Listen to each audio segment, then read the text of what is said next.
Malaisie, verdict attendu pour les assassins du demi-frère de Kim Jong-un. Sur cette photo datée du 24 octobre 2017, on voit l'Indonésienne Siti Aisyah, deuxième à gauche, et la Vietnamienne Doan Thi Huong, escortées par des policières pendant la reconstitution de la scène de crime à l'aéroport de Kuala Lumpur.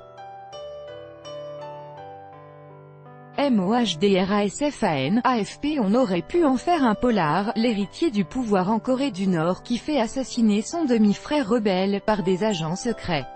Mais ce n'est pas une fiction. Kim Jong-nam, le demi-frère de Kim Jong-un, a bel et bien été tué l'an dernier en Malaisie, à l'aéroport de Kuala Lumpur.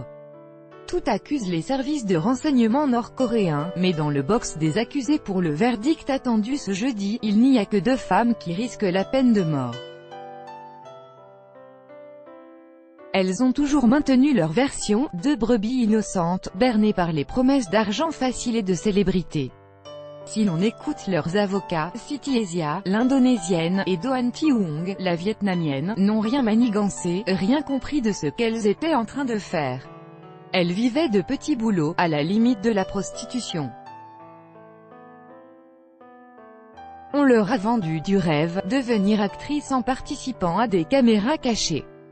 Le scénario n'est pas compliqué, il suffit de s'enduire les mains de lotion hydratante, de choisir un inconnu dans la rue et de lui étaler la crème sur le visage.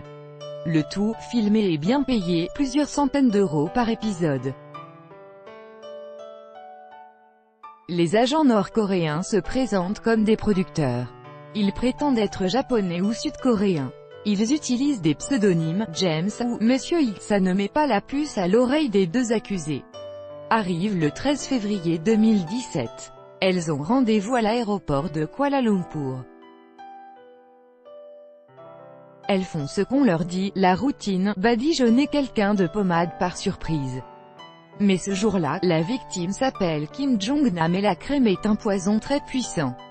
D'après leurs défenseurs, les 2 femmes n'ont alors même pas conscience d'avoir tué quelqu'un. Elles pensent avoir tourné un nouveau clip.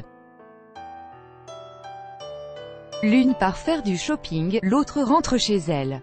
Elle n'aurait pris conscience de la gravité des faits que 3 jours plus tard en découvrant la une des journaux malaisiens, lire, Malaisie, du poison sur le t-shirt d'une empoisonneuse présumée de Kim Jong-nam.